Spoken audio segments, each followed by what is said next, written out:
Assalamualaikum warahmatullahi wabarakatuh. Pernah nggak sih saat kita dihadapi oleh suatu tempat baru, kita kesulitan untuk menerima dan berkembang di tempat baru itu? Kita butuh beberapa waktu untuk memproses diri kita agar bisa menyesuaikan diri dengan tempat, bahkan orang-orang yang baru kita temui. Nah, ini yang bakal kita bahas tentang penyesuaian diri. Apa sih penyesuaian diri itu? Bagaimana cara kita untuk menyesuaikan diri? Dan seperti apa penyesuaian diri yang efektif itu? Yuk, mari kita bahas. Yang pertama ada pengertian penyesuaian diri. Beberapa ahli telah mengemukakan pendapatnya tentang penyesuaian diri ini. Contohnya, yang pertama ada Lazarus, menyebutkan adjustment involves a reaction of the person to the main impulse upon him. Maksudnya, penyesuaian diri ialah reaksi seseorang karena adanya tuntutan yang dibebankan pada dirinya. Terakhir, Siswanto menerangkan bahwa penyesuaian diri adalah kemampuan individu untuk bereaksi karena tuntutan dalam memenuhi dorongan atau kebutuhan dan mencapai ketentraman batin dalam hubungannya dengan sekitar. Secara garis besar, penyesuaian diri dapat dipahami sebagai adjustment dan adaptasi. Adjustment adalah penyesuaian diri di mana lingkungan diubah supaya lebih sesuai dengan kondisi individu, sedangkan adaptasi adalah individu yang mengubah dirinya sendiri sehingga lebih sesuai dengan lingkungannya. Yang kedua ada ciri-ciri penyesuaian diri yang efektif. Individu yang mampu menyesuaikan diri dengan baik umumnya memiliki ciri-ciri seperti memiliki persepsi yang akurat terhadap realita, memiliki kemampuan untuk beradaptasi dengan tekanan atau stres dan kecemasan, mempunyai gambaran diri yang positif tentang dirinya, mampu untuk mengekspresikan perasaannya, dan memiliki relasi interpersonal yang baik. Kita bahas dulu ciri yang pertama, yaitu memiliki persepsi yang akurat terhadap realita. Pemahaman atau persepsi orang terhadap realita yang dihadapi adalah sama. Perbedaan persepsi dipengaruhi oleh pengalaman masing-masing orang yang tentunya berbeda satu sama lain. Orang yang memiliki penyesuaian diri yang baik memiliki persepsi yang relatif objektif dalam. Ciri yang kedua, memiliki kemampuan untuk beradaptasi dengan tekanan atau stres dan kecemasan. Orang yang mampu menyesuaikan diri tidak selalu menghindari munculnya tekanan dan kecemasan. Mereka justru belajar untuk mentoleransi dan mau menunda pemenuhan kepuasan selama diperlukan demi mencapai tujuan tertentu yang lebih penting. Ciri ketiga mempunyai gambaran diri yang positif tentang dirinya. Pandangan individu terhadap dirinya dapat menjadi indikator dari kualitas penyesuaian diri yang dimiliki. Yang keempat, mampu untuk mengekspresikan perasaannya. Orang yang dapat menyesuaikan diri dengan baik, mampu menyadari dan merasakan emosi atau perasaan saat itu dialami, serta mampu mengekspresikan dalam spektrum yang luas dan juga mampu memberikan reaksi-reaksi emosi yang realistis dan tetap di bawah kontrol sesuai dengan situasi yang dihadapi. Ciri terakhir memiliki relasi interpersonal yang baik. Individu yang memiliki penyesuaian yang baik mampu mencapai tingkat keintiman yang tepat dalam suatu hubungan sosial, dapat disukai dan direspek oleh orang lain di satu sisi, serta mampu memberikan respek dan menyukai orang lain. Nah, sampai sini jelas kan? Kita dapat melihat bentuk penyesuaian diri yang efektif itu seperti apa saja. Selanjutnya yang ketiga ada penyesuaian diri yang berhasil. Penyesuaian diri yang berhasil menurut Surahman Sundari pada tahun 2005 adalah yang pertama, bila mana dengan sempurna memenuhi kebutuhan tanpa melebihkan yang satu dan mengurangi yang lain.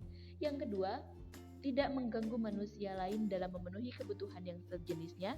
Dan yang ketiga, bertanggung jawab terhadap masyarakat di mana ia berada, yaitu saling menolong secara positif. Yang selanjutnya ada proses penyesuaian diri. Nah, untuk mencapai penyesuaian diri yang efektif, kita membutuhkan prosesnya. Proses penyesuaian diri menurut Snyder melibatkan 3 unsur, antara lain adalah motivasi, sikap terhadap realitas, dan pola dasar penyesuaian diri. Motivasi. Secara sederhana, respon penyesuaian diri baik atau buruk dapat dipandang sebagai suatu upaya organisme untuk menghindari ketegangan dan untuk memelihara keseimbangan yang lebih wajar. Kekuatan motivasi dapat menentukan apakah kualitas respon dikatakan sehat, efisien, atau patologis. Selain itu, kualitas yang baik atau buruk juga dapat ditentukan oleh hubungan individu dengan lingkungannya. Kedua, sikap terhadap realitas. Sikap yang sehat dan kontak yang baik terhadap realitas sangat diperlukan bagi proses penyesuaian diri yang sehat. Dan sebaliknya, sikap yang kurang sehat terhadap realitas akan mengganggu proses penyesuaian diri. Dan terakhir, pola dasar penyesuaian diri. Pola dasar penyesuaian diri merupakan tolak ukur individu dalam penyesuaian diri dalam kehidupannya sehari-hari. Individu mengalami ketegangan dan frustasi apabila gagal dalam memenuhi kebutuhannya. Sebaliknya, apabila individu dapat membebaskan dirinya dari ketegangan dan frustasi, serta dapat memenuhi kebutuhannya tersebut, maka individu dapat menyesuaikan diri dengan baik. Setelah mengetahui proses apa saja yang harus ditempuh, ada beberapa aspek penyesuaian diri yang harus kita ketahui. Aspek-aspek penyesuaian diri itu pada dasarnya ada dua. Yang pertama adalah penyesuaian diri pribadi, dan yang kedua adalah penyesuaian sosial. Penyesuaian diri pribadi merupakan penyusunan kembali sikap dan tingkah laku individu untuk berespon secara adekuat terhadap keadaan dirinya sendiri, yang meliputi keadaan fisik, mental, dan emosi. Keadaan fisik yang sehat meliputi istirahat yang cukup, keteraturan hidup, dan rekreasi merupakan hal yang penting untuk mencapai penyesuaian diri. Begitu juga dengan emosi. Individu yang memiliki keadaan emosi stabil akan memberikan respon-respon yang sesuai dengan tuntutan lingkungan masyarakat. Sedangkan penyesuaian sosial merupakan kapasitas untuk bereaksi secara adekuat terhadap kenyataan yang ada di lingkungannya, sehingga ia mampu untuk memenuhi tuntutan sosial dengan cara yang dapat diterima dan memuaskan bagi individu tersebut maupun lingkungannya. Selanjutnya ada karakteristik penyesuaian diri. Karakteristik penyesuaian diri menurut Sanders ada dua macam, yaitu penyesuaian diri yang normal atau well-adjustment dan penyesuaian diri yang menyimpang atau maladjustment. Penyesuaian diri yang normal sendiri memiliki 7 karakteristik. Yang pertama, ketiadaan emosi yang berlebihan. Penyesuaian diri yang normal dapat diidentifikasikan dengan tidak ditemukannya emosi yang berlebihan. Individu yang merespon masalah dengan ketenangan dan kontrol emosi memungkinkan individu untuk memecahkan kesulitan secara intelijen. Adanya kontrol emosi membuat individu mampu berpikir jernih terhadap masalah yang dihadapinya dan memecahkan masalah dengan cara-cara yang sesuai. Ketiadaan emosi merupakan kontrol dari emosi yang tidak berarti mengindikasi abnormalitas. Yang kedua, ketiadaan mekanisme psikologis. Penyesuaian diri yang normal dikarakteristikan dengan tidak ditemukannya mekanisme psikologis. Ketika individu gagal dalam melakukan usaha, individu dapat mengakui kegagalannya dan berusaha mendapatkan lagi, merupakan penyesuaian diri yang baik dibandingkan melakukan mekanisme seperti rasionalisasi, proyeksi, dan kompensasi. Sedangkan individu dengan penyesuaian diri yang buruk berusaha melakukan rasionalisasi dengan cara menimpakan segala kesalahannya pada orang lain. Yang ketiga, ketiadaan perasaan frustasi pribadi. Penyesuaian yang baik memiliki karakteristik terbebas dari perasaan frustasi pribadi. Perasaan frustasi pribadi menyebabkan individu sulit bereaksi normal terhadap masalah. Individu yang merasa frustasi akan mengganti reaksi normal dengan mekanisme psikologis atau reaksi lain yang mengakibatkan individu sulit dalam menyesuaikan, seperti sering marah tanpa sebab ketika bergaul dengan orang lain. Yang keempat, pertimbangan rasional dan kemampuan mengarahkan diri atau self-direction. Salah satu karakteristik yang menonjol dari penyesuaian diri normal adalah pertimbangan rasional dan kemampuan mengarahkan diri. Kemampuan individu dalam menghadapi masalah, konflik, dan frustasi dengan menggunakan kemampuan berpikir secara rasional dan mampu mengarahkan diri dalam tingkah laku yang sesuai mengakibatkan individu mengalami penyesuaian yang normal. Yang kelima, kemampuan untuk belajar. Penyesuaian diri yang normal dikarakteristikan dengan belajar yang terus-menerus dalam kegiatan memecahkan masalah yang penuh dengan konflik, frustasi, dan stres. Yang keenam, kemampuan menggunakan pengalaman masa lalu. Salah satu usaha individu dalam menghadapi masalahnya adalah dengan menggunakan pengalaman masa lalu. Penyesuaian yang normal membutuhkan penggunaan pengalaman masa lalu yang menguntungkan.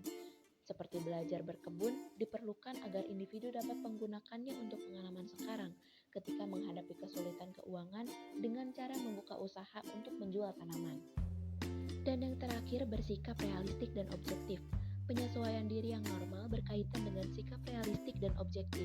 Sikap realistik dan objektif ini berkenaan dengan orientasi individu terhadap kenyataan, mampu menerima kenyataan yang dialami tanpa konflik dan melihatnya secara objektif. Sikap ini berdasarkan pada belajar, pengalaman masa lalu, pertimbangan rasional, dapat menghargai situasi dan masalah. Sikap ini juga digunakan untuk menghadapi peristiwa penting seperti orang yang kehilangan pekerjaan, tetap memiliki motivasi sehingga dapat menerima situasi dan berhubungan secara baik dengan orang lain. Kemudian penyesuaian diri yang menyimpang atau maladjustment.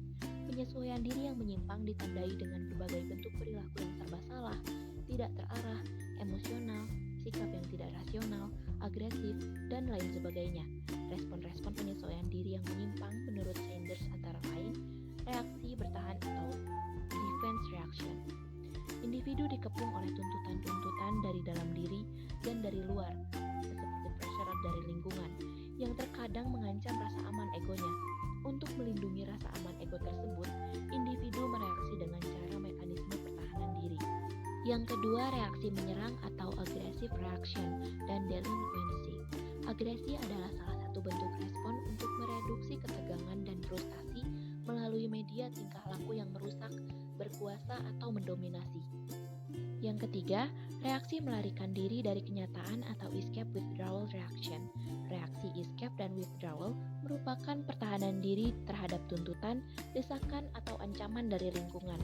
Escape mencerminkan perasaan kejenuhan atau putus asa, sementara withdrawal mencerminkan adanya kecemasan atau ketakutan. Yang keempat, penyesuaian diri yang patologis atau flight into illness. Penyesuaian diri yang patologis berarti individu yang mengalami perlu mendapatkan perawatan khusus yang bersifat klinis. Penyesuaian patologis yaitu neurosis dan psikosis. Yang kelima, tingkah laku antisosial atau antisocial behavior.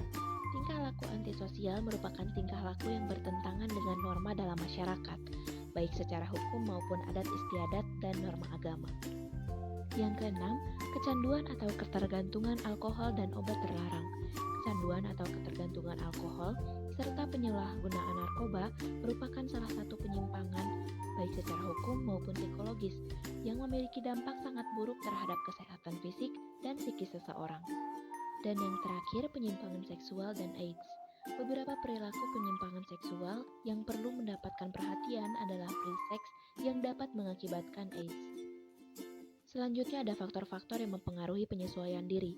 Menurut Sanders, faktor-faktor yang mempengaruhi penyesuaian diri adalah kondisi fisik, perkembangan dan kematangan, keadaan psikologis, keadaan lingkungan, dan budaya juga keagamaan. Aspek-aspek yang berkaitan dengan kondisi fisik yang dapat mempengaruhi penyesuaian diri antara lain adalah keturunan, kesehatan, bentuk tubuh, dan hal-hal lain yang berkaitan dengan fisik. Selanjutnya, bentuk penyesuaian individu berbeda pada setiap tahap perkembangannya. Oleh karena itu, kematangan individu dalam segi intelektual, sosial, moral, dan emosi juga mempengaruhi bagaimana individu melakukan penyesuaian diri. Keadaan mental yang sehat juga merupakan syarat bagi tercapainya penyesuaian diri yang baik, sehingga akan mendorong individu untuk memberikan respon yang selaras dengan dorongan internal maupun tuntutan lingkungannya. Aspek-aspek yang termasuk dalam keadaan psikologis diantaranya pengalaman individu, frustasi dan konflik yang dialami, dan kondisi-kondisi psikologis seseorang dalam penyesuaian diri. Lalu, keadaan lingkungan yang baik, aman, damai, tentram, dan penuh penerimaan dan pengertian, serta mampu memberikan perlindungan kepada anggota-anggotanya merupakan faktor yang akan mempengaruhi lancar tidaknya proses penyesuaian diri. Keadaan lingkungan yang dimaksud meliputi sekolah, rumah, keluarga, dan sebagainya. Terakhir, kebudayaan pada suatu masyarakat merupakan salah satu faktor yang membentuk watak dan tingkah laku individu untuk menyesuaikan diri dengan baik, atau justru membentuk individu yang sulit untuk menyesuaikan diri. Selain itu, agama juga turut mempengaruhi penyesuaian diri seseorang, di mana agama dapat memberikan suasana psikologis yang bisa digunakan untuk mengurangi konflik, frustasi, dan ketegangan psikis lainnya. Dan yang terakhir ada penyesuaian diri pada mahasiswa. Menurut Siswanto, penyesuaian diri mahasiswa adalah sebagai pengaturan pola hidup. Seorang mahasiswa rantau menghadapi berbagai tantangan, seperti perbedaan tempat tinggal yang baru, teman baru, hubungan dengan keluarga yang berkurang, manajemen waktu, juga nilai hidup. Penyesuaian diri mahasiswa rantau merupakan kemampuan individu untuk mengubah lingkungan agar sesuai dengan dirinya, yang mencakup respon mental dan tingkah laku individu. Hal ini guna menghadapi kebutuhan internal, ketegangan, frustasi, konflik, serta untuk menghasilkan kualitas keselarasan antara tuntutan di dalam diri individu dengan tuntutan lingkungan di mana individu itu berada dalam kegiatannya berhubungan dengan individu yang lain, atau atau lingkungan di mana kelompok tersebut dalam melakukan kegiatan, berhubungan dengan keseluruhan tingkah laku individu serta mempengaruhi, mengubah, dan memperbaiki kelakuan individu atau sebaliknya. Nah, segitu dulu pembahasan kita kali ini tentang penyesuaian diri. Semoga ada manfaat yang bisa kita ambil dari video kali ini. Terima kasih sudah menonton dari awal sampai akhir video. Akhirul kalam, wassalamualaikum warahmatullahi wabarakatuh.